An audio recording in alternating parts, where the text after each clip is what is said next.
episode 29 of the Potomac RPG Podcast. Don't be nervous. It's not like the fate of the entire world is in your hands.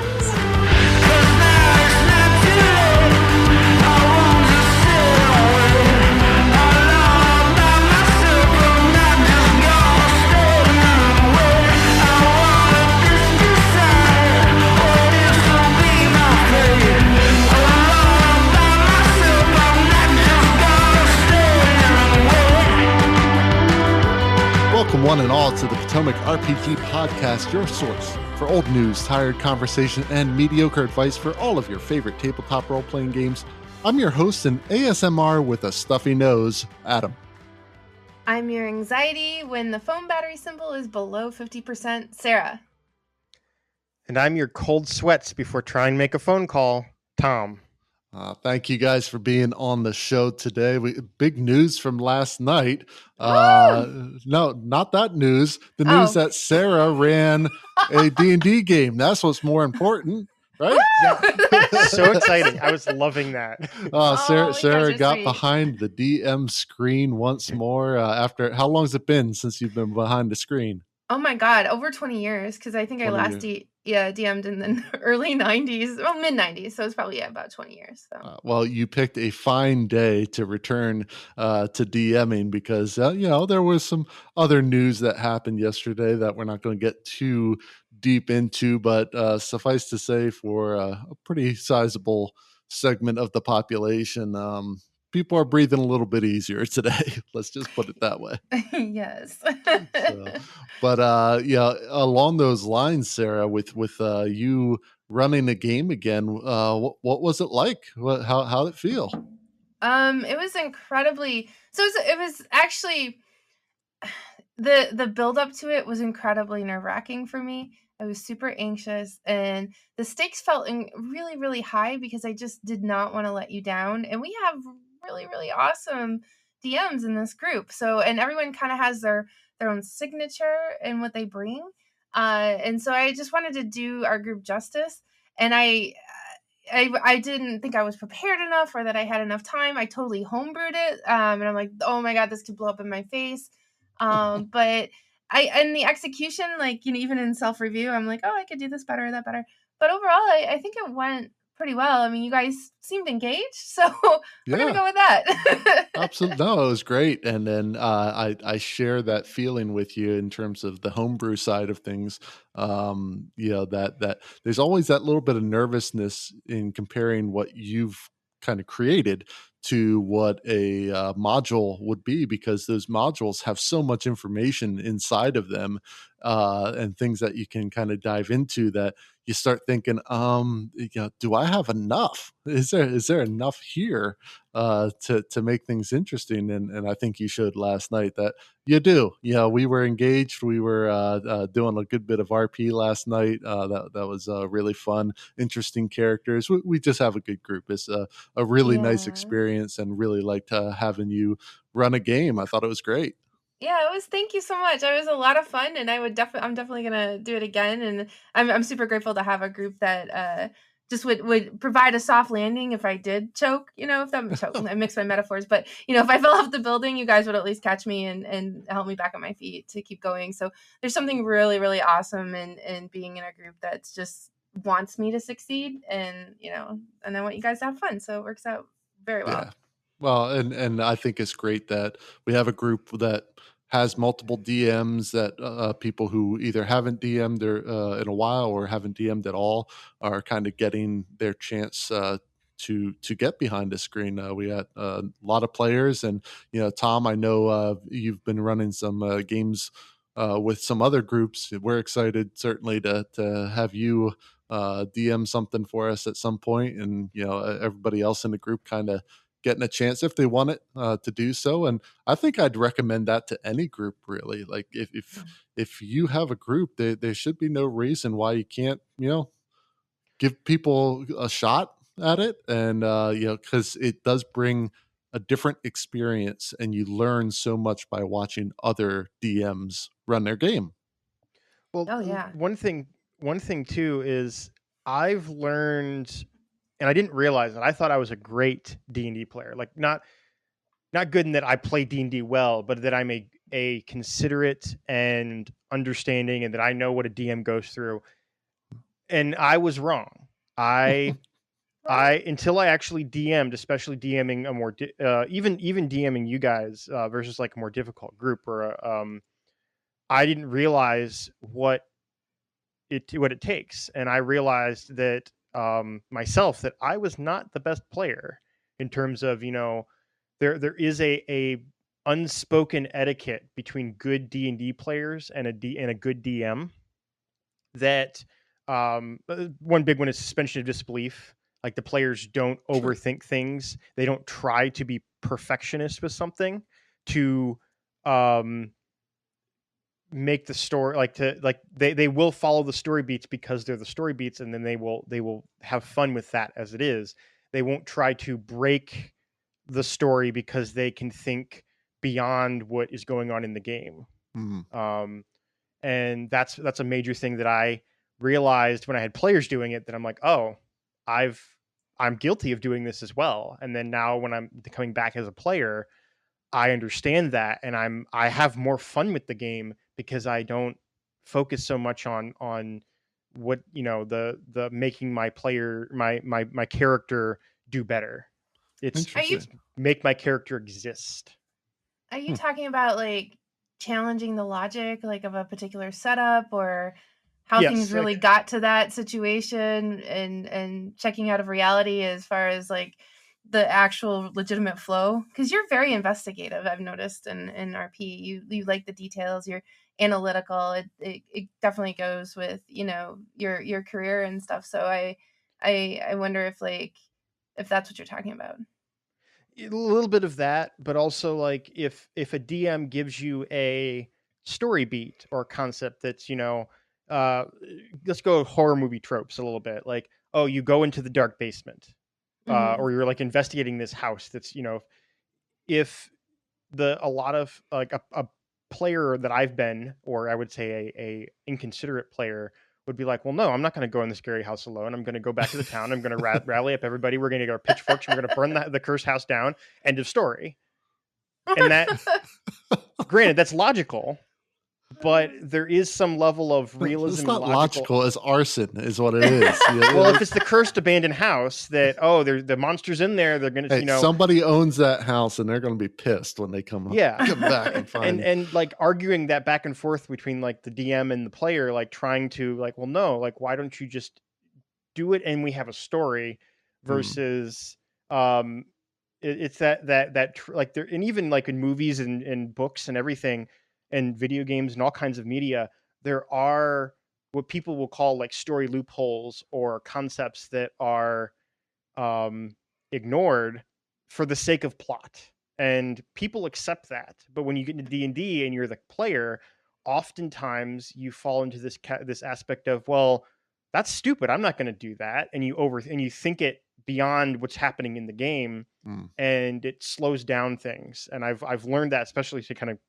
not digress too much, but like you were saying, like, it's good to have people in a group have different players. If they've never DM'd before, DM a couple sessions, like a one shot or something, because you do learn a lot that even if you think you know the most, like, you know, all the stats and all the details of D&D because you've read all the books, you don't know truly how to play D&D until you've been in both the behind the screen and in front of the screen. I agree. Well, to summarize, Sarah, you know, great job last night. Great to have you DMing. I hope you're having a hell of a time doing it. It's really fun. I really enjoy it. You guys make it fun. Well, let's get into the topic for the day. Issues with anxiety and depression are prevalent throughout society, and TTRPGs are no exception. With COVID, the election now finished, thankfully, and everyday problems, coping with the stress can be difficult, and it bleeds out in different ways. Now, we're going to keep it a bit surface level for this one, so we won't be digging in too deep into the mental health side of things, but I hope to in a future episode. I'd really like to dig deep on some of these more serious mental health concerns within the gaming community. But generally speaking, Tom, what role do you think TTRPGs can play when it comes to mental health? as a person who got into D&D because I wanted to better my own mental health, it doesn't substitute, talking to a therapist, or depending on medical professionals, if you need to take medication, it doesn't substitute that, but it is a tool in the proper context that can be used to help, in many ways, aspects of, helping people socialize, getting over anxiety of interacting with people that they don't know, interacting with people in a public speaking setting, improving, not overthinking things. Like these are all things that I've struggled with, and it got to a point where I was having a lot of anxiety issues and a lot of echoes of depression issues, and I basically started trying to get into something where I could have a hobby with people that I could communicate with, and friends, and that's when I found this group. Mm-hmm. And I've done so many things since then that I have never thought I would be able to do. Recording on a podcast, for goodness sakes, like being able to, put ideas out there in a format like this. DMing a game. Never thought I would have the chutzpah to do that. No, that's great. That's great. Mhm. And it has been quite the change from the first day that I met you to now. Is quite a switch, right, Sarah? Oh yeah, yeah. You were a little nervous, at least I remember when I met you. But yeah, it's definitely so different. I mean, we're very relaxed with each other, and can talk with each other about everything. So I Yeah. I really love that. Well, what about you, Sarah? What role do you think TTRPGs can play with regard to mental health? I think it's a safe way to make friends, in the sense that you get to be with people through your character, and you have this buffer. I think sometimes when we're suffering from mental health or depression, we don't necessarily want to be around people, or if we've been hurt recently, don't want to engage with people on a deep, intimate level. That's going to take a lot of time to like maintain the friendship and all that. And with RP, you get to be with people, you get to collaborate, and you get to be creative with them. But you get also, like with the players, you can take risks that you probably would not and in your real life. I know for me, I have a history of manic depression, and when I first started role playing, it was probably, I don't know if it was the healthiest thing at first, because it was like a lot of escapism, but it was a way to sort of feel empowered. If we were taking on, say, bad guys, or a situation that was unfair, maybe to like someone who's misogynistic to women, or stuff where I felt a little bit more empowered in the fantasy realm than I did in my real life at the time.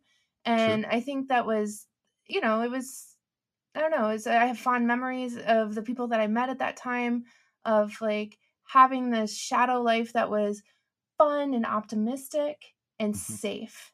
And I think with some restraint, it's probably okay. I don't know that you should do it 100% of the time, because I think at one point I was, but yeah. And I think we've seen a lot of cases where just that layer of insulation and feeling like you can take the risks lets people at least open up a little bit more with anxiety. What about you, Adam?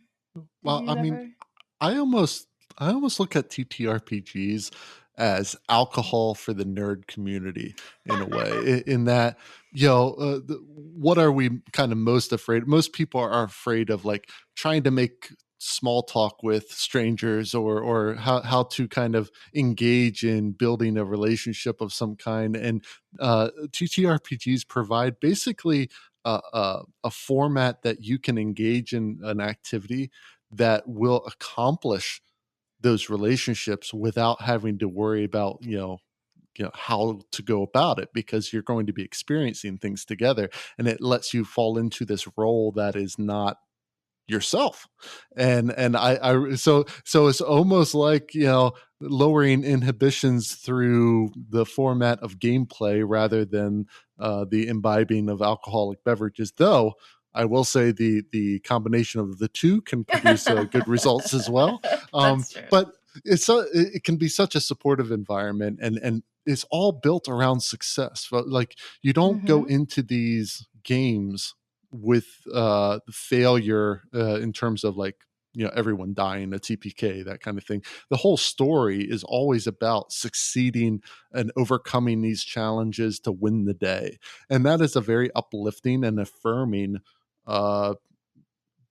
occurrence for you. So I really think it does a great job in building that confidence, finding ways to work with people, communicate with people in a safe environment. So I'll echo the same thing you guys said, that it really provides a good platform to engage in that kind of communication and support. So I think it's a great thing for mental health. Sarah, I do recognize that it has its bad sides too, and that can be dangerous. The level of escapism can be dangerous at times, but I think overwhelmingly the effect is positive when it comes to TTRPGs. So you guys agree?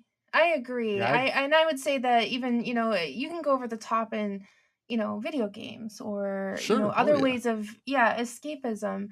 I think one of the best things about role play and especially TTRPGs is while scripted, it's not tightly scripted. So you feel like you can embody a character that you created that wasn't generated based on parameters that were given to you by a video game so much as you can kind of define their history a little bit more loosely rather than picking a background. You can really, really kind of flesh out this other identity that you want to explore.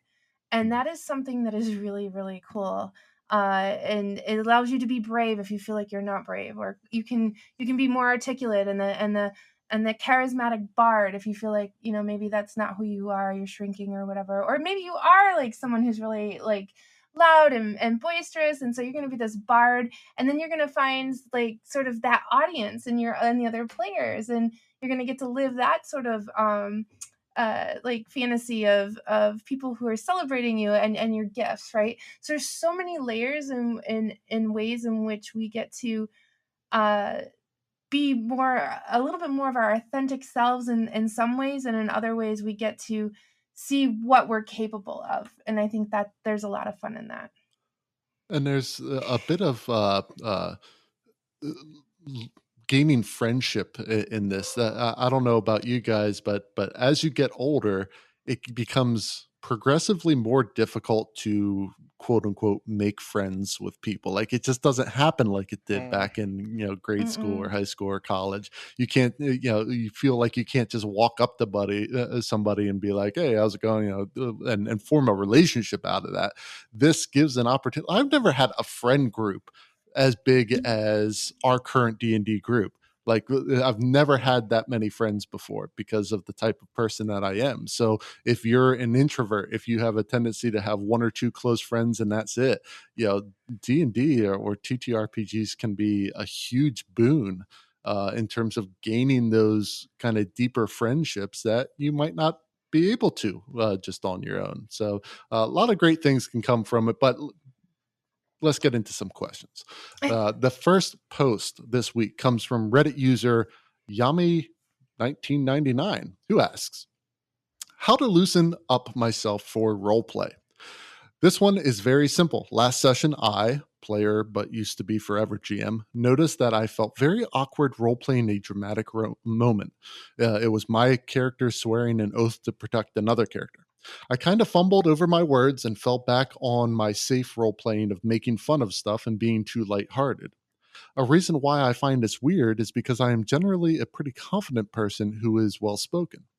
I used to have this problem as a GM too, but I only now identified it while being a player. I've played with these people for over a year, one I even already knew for many years, and I am very comfortable with these people, so I know that it is a personal thing for me.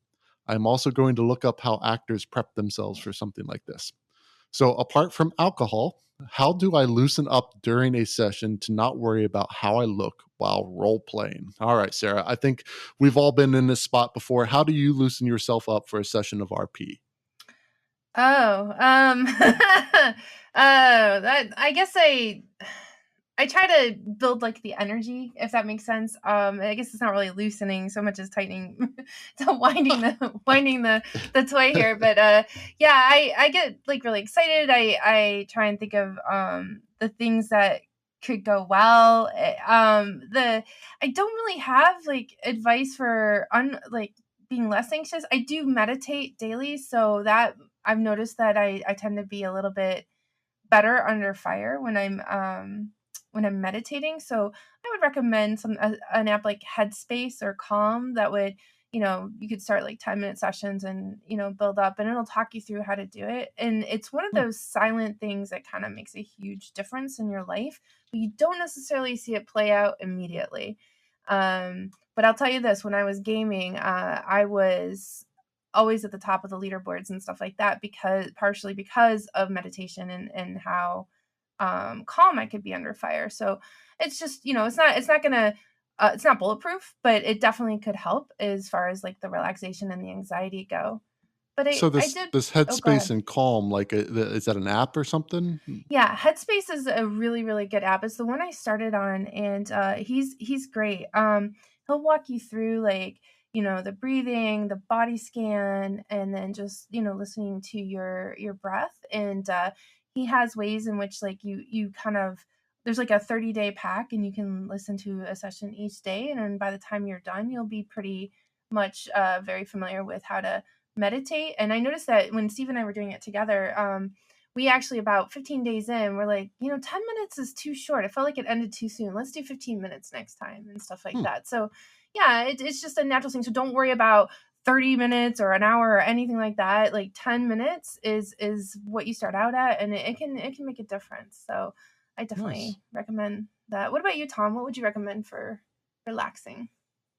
For me, it's normally breaths. Like I'll if I'm in a moment, I guess I don't really have the best advice for this, because for me at least, I will start talking, and then I just kind of ride that wave.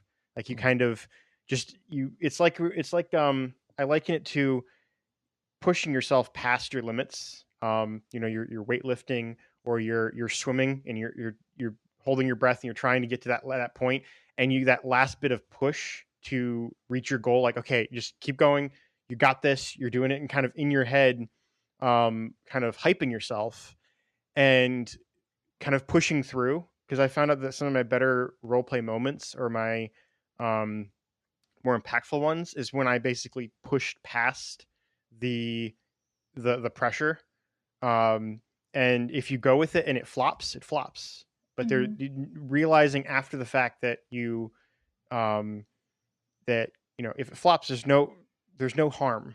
It doesn't ruin anything. There's nothing permanent. And that's one of the things, like we've mentioned in with D&D so far, is it's a safe space. So if you are feeling pressure, if you can kind of get over that first hurdle, and then it's all downhill from there. At least that's from my experience, but I know that doesn't necessarily apply to everyone. Yeah, it's number one, you got to realize that it's okay. Like we're all in these groups because we did not succeed on Broadway. Yes. We're not actors. We're not Critical Role. We're not these people. We're just a bunch of nerds having fun with a game. So I understand the awkwardness feeling in terms of role playing, but there's no score at the end of this. There's no ranking of who's better than anybody else. But aside from that, if you're actually just looking for some helpful tips, I would say catchphrases really work well, and I think Matt in our group is a really good example of this, where there's a handful of phrases that he kind of gloms onto and can pull out at any time. So whenever you're role playing and you kind of get stuck, you have these catchphrases to go to right away without having to think too much about it. Also, speak in your character voice before your session. I mean, you don't have to wait until the session to start getting in that headspace. So if you're doing an accent or a voice for your character, actually start doing that before your session. I mean, it depends on who you're around. If you're at the bus station talking in a Scottish dwarven accent, that might not go over great, but if you have the ability to just start going with that character just to kind of get you in that mood before the session actually starts. But overall, honestly, it, we understand the feeling. It's just not something to worry about. You're all right. You Yeah. fumbled over your words, big whoop. We all do it. It's okay. But I would caution against automatically going to the fun stuff or the lighthearted stuff. Like you're still trying to portray this serious event, and the reason that you went there was because that was the crutch. That was your Yeah. comfort zone. So how do you make your comfort zone more serious? And that's where things like even a catchphrase like this specific example was swearing an oath to protect another character. So in my mind, I'm thinking this person's either a paladin or something along those lines, where they're a bit more serious in their gameplay. So by having common sayings that you're going to present throughout the campaign gets you in that serious mode, and that might just help a little bit with that awkwardness. I don't know if it works for you, but hopefully Yami 1999 that does, and we'd love to hear how your adventure's going, like how that's going in terms of getting rid of that awkwardness. It is a big switch going from a forever Yeah. GM to a player, and this is I'd one of the also, things. sorry to interrupt. I just wanted to know too, why was this moment one that tripped him or her up? Is Hmm. there something he's hoping will happen? Something he was trying to convey? Did it get caught up in how it would look more than being in the moment? Which can be an easy way to break from the character. But I agree, Adam. The best thing is, you know what? It is okay. Let it go. It happened, and you know what? It won't be the last time either. We all choke Sure. up. Yeah. You know. But one of these times soon, the more you work at this, you're going to have that event in game that is so impactful and serious, and the other players feel it at the table, and when that happens, Oh, man, it's it's all magical. worth it. It's all Yeah. worth it. So good luck out there, Yami. Hope everything goes well for you in your campaign. I have news here. And the sound of Ralphie the News Goblin can mean only one thing. It is time for Potomac RPG News.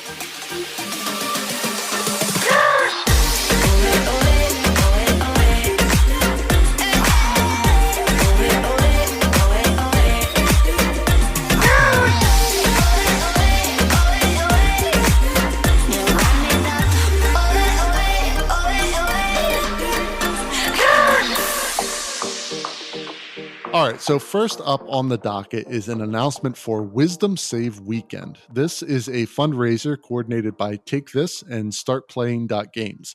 Looks like it's going to be a weekend of playing some D&D for a good cause. The proceeds benefit Take This, an organization intent on increasing support for mental health in the gaming community. Now, this looks pretty neat. Tom, you actually found this. What is this all about? So I was found this randomly on Twitter, with like the D&D hashtag, and it's charity. It's a live event where you can actually play games, be a GM, all virtually. You can sign up and you can participate. The part of it is to decrease the stigma for mental health in the gaming community and the gaming industry, and it's really cool in that it kind of brings the community together, and then hopefully can get some publicity and get some of the information out there to expand, because D&D and the TTRPG community is much better than it used to be, but the concept of where it applies to mental health is still not where it should be, or not where it could be. Yeah. Um, Well, this is a and good Yeah. thing for people to get into. I mean, this great cause. Sarah, what do you think? Because I've been seeing this a good bit of these D&D fundraisers, and there is a focus on mental health and a good bit of this stuff. Yeah, how do you feel about this incorporation of D&D into fundraising efforts? Oh, I love it. I think it's a wonderful creative way to raise money for good causes, and also celebrate that creativity. in a collaborative session where other people can watch and enjoy what you're creating in the moment, that I think it's fabulous. I would much rather watch some people play D&D to raise money than, maybe run a 10K where I just get to see them at the finish line, Yeah. unless I'm participating in that run. It's not really as fun to be the observer. Sure. And in this way, your donors, if they want, can be part of that experience as an audience, and know that they're helping What contribute I'm to a good waiting cause. for is for PBS to start using D&D for their fundraising efforts. I'd love to see that instead of whatever musical guest they have on. Let's get Critical Role on there. Oh my goodness, that'd be so fantastic. Critical Role actually did start. They did create their own. I forget the name of it now. top Is of it my head, Extra but they- Life? Is that No. They've actually created their own nonprofit organization for. I believe it's for bringing gaming and TTRPGs into younger generations, and like helping people grow and develop the hobby, and also improve, like, so it's like after school events, stuff like that. Interesting. But also it's I'm trying to think. I heard about it in their more recent podcast, but I forget the name of it. I'll have to look that up. I'll see if I can find it, and I'll throw it in the show notes if anybody's interested. If you're interested in Wisdom Save Weekend, however, that kicks off as November 20th through the 22nd. We'll have the link in the show notes. You can find games to play, you can DM, you can watch all sorts of stuff, and that's over at startplaying.games. Now, moving on here, there have been a bunch of articles dropping lately regarding a play called She Kills Monsters.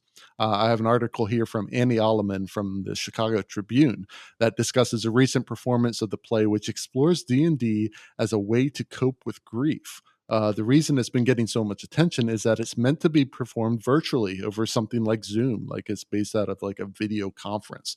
And I can't imagine any better time for a Zoom-based theatrical performance than right now. So it's a pretty interesting story here, Sarah. What are your thoughts on this? So I read up on this, and unfortunately I didn't get all the details about the story, but the idea is that this girl has lost her little sister, and in the process of like going through her little sister's things, she discovers that her little sister was into D&D, and one of her close friends, was the DM, and so she reaches out and she starts to learn so many new things about her little sister, but also go through this grieving process, and it happens through D&D, from what I understand. And I absolutely love this because it's such a thing that happens when you lose someone. It's almost like this little box opens, and sometimes you discover secrets that can either change the way you even looked at them, or things you never expected them to be able to do that they were doing. And 6 Feet Under did this too with the dad of the who passes away in the first episode. This is he passes away in the first 5 seconds, so I'm not spoiling anything. But yeah, there's always these little secrets that people have, and in a way, she gets to know her sister better after death, and she also gets to heal with D&D. So I think this is fantastic. Cool. Yeah, I mean, I love the fact that so much D&D is bleeding out into mainstream media, and though plays aren't exactly mainstream media anymore, but it's still cool to see it being so prevalent in all aspects of entertainment. I mean, we got movies, we got TV references, we got now theater coming into the mix, like books, all this stuff. It's really nice to see it forefront in our minds throughout all of our pop culture. It's really cool thing to see. Tom, how about you? Like, what do you think of this play? I think it's beautiful. It's a beautiful concept of, because D&D, by like at its core, is collaborative storytelling around people, where you overcome challenges. You're working together, and at its core, that's most anything, any kind of social interaction is you're sharing ideas and overcoming obstacles. This is just disguised as a game, or it is a game, but it disguises that concept within, rules and mechanics and stuff like that. But at its core, it's social interaction and being able to understand heavier concepts such as overcoming your own personal demons with anxiety or depression, or overcoming a sense of loss. Yeah. It's and this kind of strips it down and kind of shows that aspect of sharing ideas and working together and finding connection and common ground with people. Mhm. I agree. No, Yeah. it's really great. If you're interested, it looks like a lot of places are putting this play on, like everything from high schools all the way up to local theater and even some bigger names getting into it. So check out your local papers. Check online. There actually might be a performance of this coming up soon. The search results that I got had everything from like Jackson Hole all the way to the East Coast. There's a bunch of stuff going on with this, so keep your eyes open. I'll throw a link up in the show notes, but there might be one playing near you sometime soon, so keep an eye out. For us, we're going to take a step out for a moment, but stay tuned. We'll be right back after the break.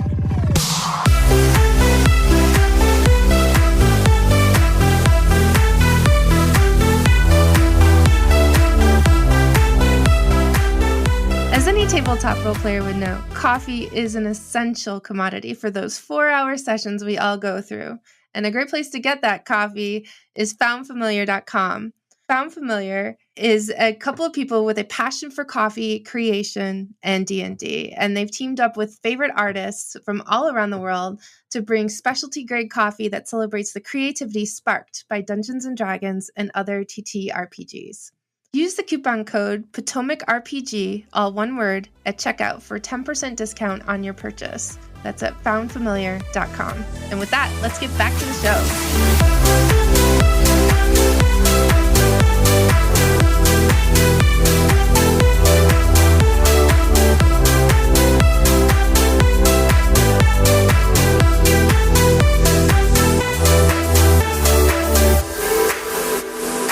All right, another question here. This post comes from Reddit user Araskog, who asks, how to hype myself up for a game? Hey everyone, I would love your advice. My group is returning to our old abandoned campaign that we played for about 1.5 years to finally finish it.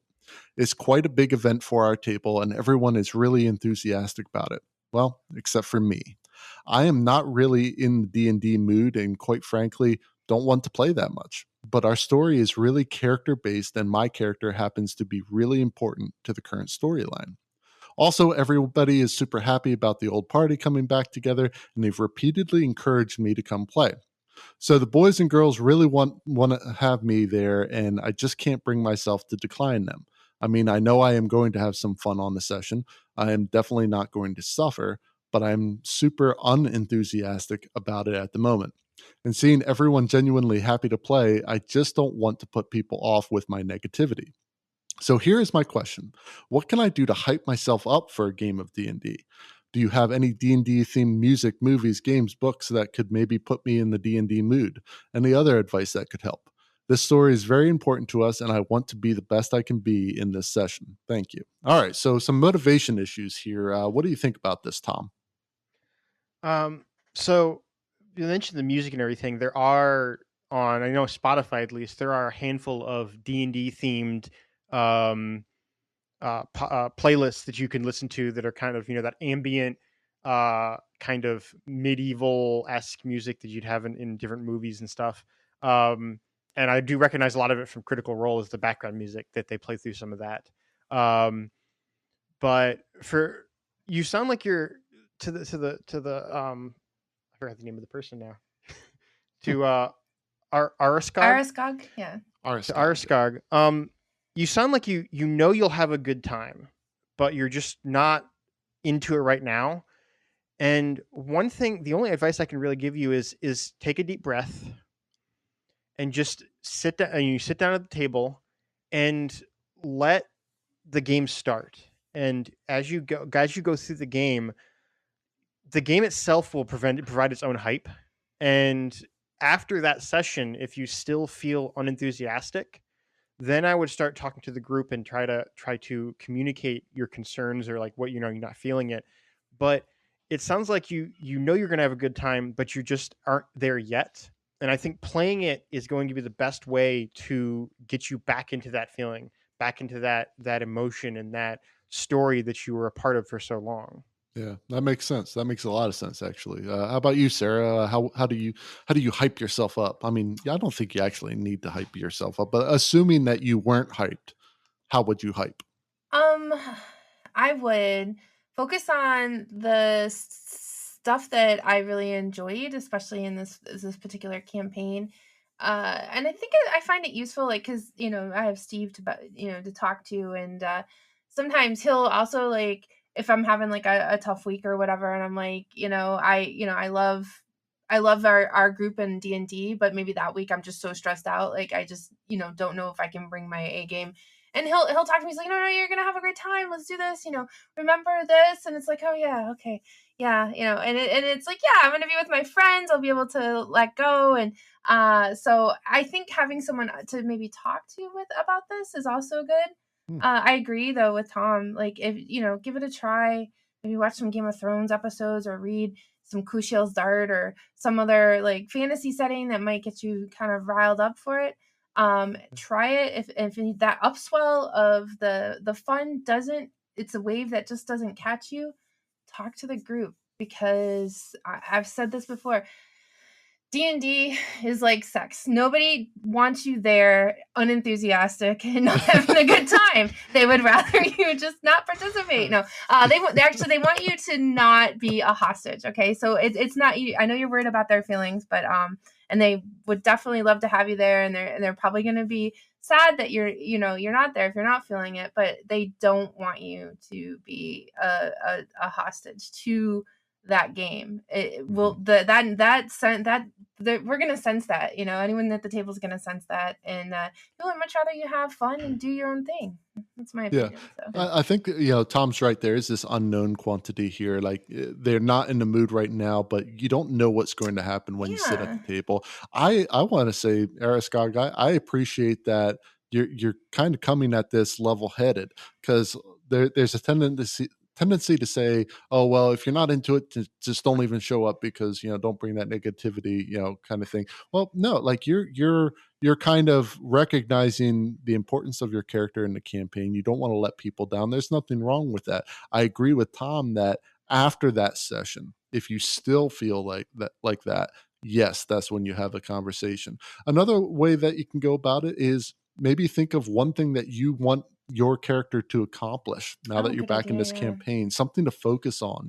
You're talking a lot about how your character is important to other people, but not a lot about what's important to your character, what they're trying to accomplish within this campaign. And the nice thing is, now that you're coming back after some time, you can change it up. It doesn't have to be exactly what you had in mind back when you were playing the campaign before. Another thing that always spices things up is death. So if this is really a character you're not interested in anymore, talk to your DM about killing off your character, and what a cool way to do that would be, because then you're not letting people down, because you are, showing up and playing this out, but the end is near. Like, something's going to happen and you're going to die. And that kind of, weirdly enough, breathes some life into your character. So that might be an option as well, to kill off your character in a very dramatic fashion that the other players enjoy. You get some closure on your character, and realization that you don't have to keep playing this for weeks on end. That might be an option too. So keep that in mind. I think it's great, Ariskog, though, that you're concerned about other people's feelings. You want to be supportive of those other group members. You're willing to kind of look at yourself and say, okay, am I just not hyped? Is this something I really don't want to do, or just kind of don't want to do? And am I willing to sit through a session just to see how it goes? So best of luck. We'd love to hear what ends up happening with this. We want to know if you kind of get back on the hype train or if things kind of fizzle out for you. So let us know. But we're going to move into something else right now. We've been dealing with some heavier stuff in this week's episode, so let's try to lighten the mood a bit here. I got a nice little quiz here from How Stuff Works called the Amulet of Quizzing +3. So let's put your basic general D&D knowledge to the test. Listeners, it's trivia time.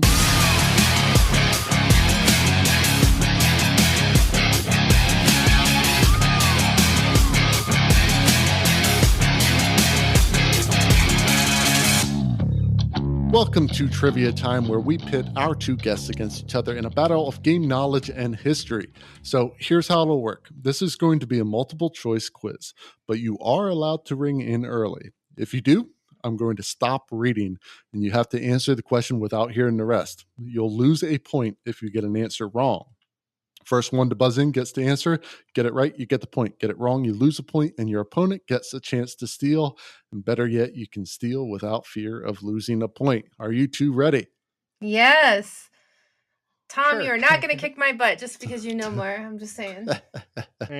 Well, let's get into it here. All right, so question number 1. What is the name of the massive dungeon complex that exists beneath the city of Waterdeep? Tom?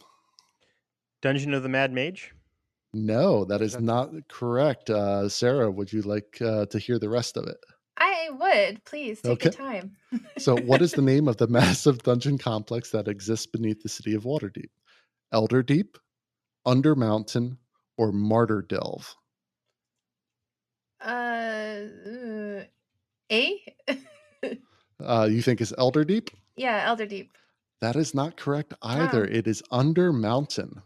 Undermountain. Undermountain. Yeah. Yes. The module, I believe, is Dungeon of the Mad Mage. Yes, I Correct. believe you are correct Yeah. on that one. So, Half point. all right. So it's Sarah, you're winning 0 to -1. There you go. Take that, Tom. Question number 2. What was unique about Advanced Dungeons and Dragons 2nd edition Monstrous Compendium? A, all of the monster images were photos of painted miniatures. B, it was only released digitally as the CD-ROM. Or C, the books were 3-ring binders that allowed players to add additional monster pages as they were released. Tom?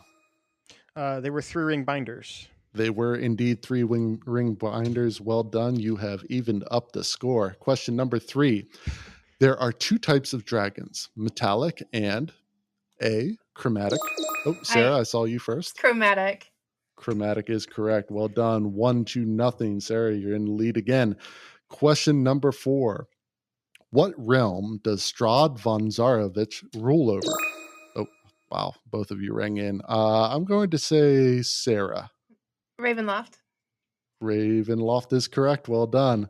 You guys are quick on the buzzer today. All right. Question number 5. What wizard is known for creating a variety of spells involving illusory Sarah? Is it Elminster? Elminster is incorrect. Ow. You lose a point. Tom, would you like to hear the rest? I would like to hear the rest. All right. What wizard is known for creating a variety of spells involving illusory hands and fists? A, Hallister. 2, B, Bigsby. Or C, Mordenkainen. Bigsby. Bigsby is correct. Well done. You have tied it up 1-1. Moving on to question number 6. What was the name of the miniature war game that D&D grew out of? A, Sarah. Is it Warhammer? It is not Warhammer. I'm sorry. Tom, would you like to hear the rest? Yes, please.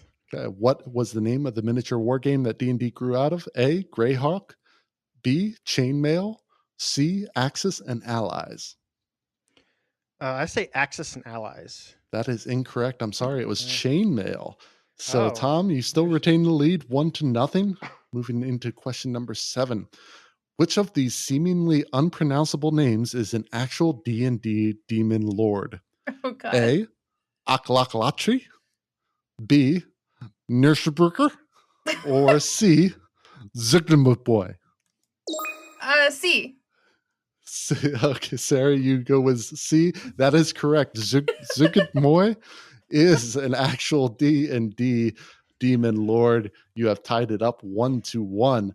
Question number 8. Which D&D module introduced science fiction elements to the game? A, Expedition... Sarah? Spelljammer? Spelljammer is incorrect. Tom, would you like to hear the rest? I like to hear the rest. All right. Which D&D module introduced science fiction elements to the game? A, Expedition to the Barrier Peaks. B, The Temple of Elemental Evil. Or C, In Search of the Unknown. I'll go with C. C is incorrect. It was A, Expedition to the Barrier Peaks. Tom, you retain the lead 1-0. Question number 9. What does THACO stand for? Sarah. Oh crap, I buzzed in too soon. It's your can I explain it instead? Or do I have to spell out the acronym? I want to hear what it is specifically. Your to hit armor class occasion? I don't know. Oh no, so close. Tom, do you want to hear the rest or are you going to give a guess? I need to hear the rest. On this okay, so what does THACO stand for? A, to hit armor class 0. B, true heroes always crit orcs. Or C, table hierarchy adjustment core 0. A. A is correct. Bloody well hell, done. I spelled it out. Tom, you are now winning 2-1. Woo, Coming into the last question. What classic D&D monster terrified players not because it might kill their characters, but because it would destroy their equipment? A. Oh, Tom? I would say the Rust Monster. Rust Monster is correct. Well done. Tom, you have done. won this week's episode of Trivia Time. Well done. Good job. Sarah, you were on it. You were in the lead. You had it. You let it slip away. That's all right. That's all right. Now I have a nemesis to chase down next time, Tom. There you go. For the next quiz, you should throw in for unspeakable or unpronounceable names. There's a deity for I think it's the Sahagin or the maybe it's not Sahagin, but it's Bibbly Poop or something like that. Bibbly Poop. Okay. Bibbly Sure. Poop. Yep. Yeah, it's a woman with a crayfish head. Well, of course. Oh my gosh. Well done, Tom. You're this week's winner. Let's get into our last post for the week. This comes from Reddit user Dak Legacy, who asks, fellow DMs, do you suffer from post-game anxiety too? If so, how do you handle it? Title says it all, really. I'm a pretty anxious person, and post-game, I often find myself looking back at how I handled events and NPCs. I'm often hypercritical and compare my games to and style to other games I'm in, all the DMs of those games. I just wonder if anyone else has the same problem and any tips for dealing with it. So post-game anxiety here is definitely a thing. Now that you've done your first session in a good while, Sarah, how's the post-game anxiety for you? It actually wasn't as bad as I thought it would be, and I think it's just because you guys were so supportive. I definitely was expecting myself to be really, really critical. Like, oh man, why did you use this word? Or why didn't you? Oh, I was going through voices like crazy. It sounded like Sybil there when I was trying to do all my NPCs. So there's a lot of takeaways where I learned something, things I need to keep an eye on. And I kind of just, I don't know, I feel it's probably the healthiest I've ever looked at something I've created and been like, okay, yeah, that went pretty well. I think I can learn some things and do it better next time. And then I moved on. I don't know why. I was not expecting it. I tend to belabor something over and over again that went wrong and wish I'd done it another way. So I definitely get where this particular poster is coming from. And I think the best advice I can give is like, and if they're not complaining, like they probably had a great time, and you're gonna see more flaws than they will. So. Yeah, absolutely. How about you, Tom? What do you experience post-game anxiety? Is this something for you? Yes, a lot of the time, especially if one thing that I've learned, and this is on the players end, not really much you can do as the DM, but after the game, like that text or Slack chat of after you finished a game and like almost immediately or maybe like a couple minutes later, the players basically texting you or messaging you or whatever and saying thank you, that was a great game. Yeah, like just that in itself is so rewarding from the players. Yeah. And it sounds like you have a really good group. But one thing, you said you have other games you're in. That if you're a DM, if you do that to your DM, like if you thank them after the game is done, and I appreciate this. Doesn't have to be anything huge, but even just giving that thank you and showing that appreciation once the cameras are off, or once you guys have stepped away from the table, they will do the same courtesy, and that really goes a long way in helping with that post anxiety of someone told you that they appreciated your work after the fact, Mhm. and then you don't have to worry about, oh well, was it good or was it bad? Yeah. Mhm. And I really think we need to do an etiquette episode at some point, We because do.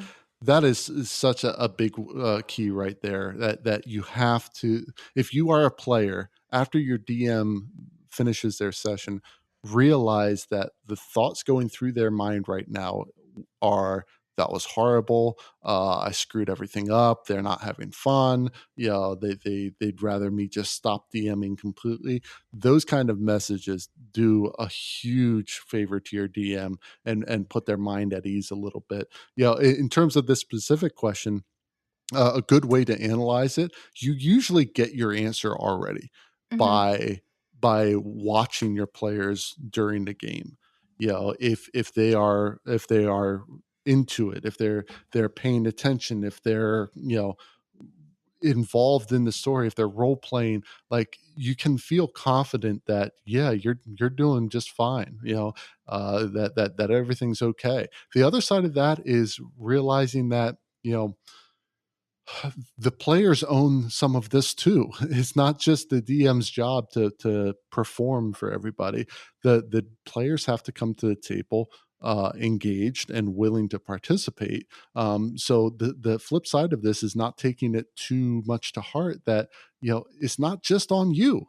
It's on everyone sitting at that table to make a successful session. Yes. So if you're feeling like they weren't engaged, certainly you look at what you're doing and what you can kind of improve on. But the other side is to realize, hey, they got a job to do too. They have to do their Mm-hmm. job as well as you, in order for it to be a success. So I think, oddly enough, with this question, we don't seem to be speaking so much to Dak Legacy about this, but rather the players that he or she is DMing for.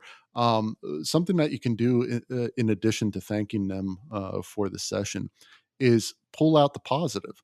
If there Yeah. is something that you liked out of their session, make sure you let them know what exactly that was that you liked so much. In terms of criticisms, if you're searching for, feedback, honestly, I don't know about you guys personally, I'd rather it wait until, if you are switching up DMs, wait until you're done with your run of sessions, and then get that feedback. Unless it's something, obviously huge that needs to be dealt with right away, wait until they're done, and then offer any critiques if they ask for it. But it doesn't cost you anything to say, you know what, that combat encounter that you set up was really awesome. I really enjoyed that combat. That does a lot for a DM. And, if you're It a also, player in any game, do that. Please do that. yeah, it also informs the DM as to what you like. So maybe they could tailor the next session to make sure that they include elements that you like, or at least down the line, so that, obviously you don't want to overkill it. But if that's the type of combat that seems to really resonate with the group, then the DM is going to adjust and make sure that you guys are challenged in the way that you enjoy it. I mean, so feedback is always good, especially when it's something that you're enjoying. Yeah. So, well, hey, Dak Legacy, best of luck out there. I know our advice was more for your players than you, but hopefully you get over that post game anxiety a bit and recognize that you're doing fine. Your players, let you know that you're doing well at what you're doing. Best of luck. Would love to hear how your campaign is going, but that is going to do it for us this week. Remember, if you want to send in your questions or anything you find on the internet, you can send them to questions@potomacrpg.com. Check out our store for merch at teespring.com/stores/PotomacRPG. If you'd like to support the Potomac RPG podcast, you can find us on coffee.com/PotomacRPG. And lastly, you can follow us at Potomac RPG, all one word, on Twitter, Instagram, and YouTube. Thanks for being on today. today, Sarah and Tom. Thank you to the rest of the Potomac RPG crew, and of course, all of our wonderful listeners out there. For the Potomac RPG Podcast, I'm Adam. I'm Sarah. And I'm Tom. Till next time, keep those dice rolling, keep those stories coming, and Never stop playing. Yeah.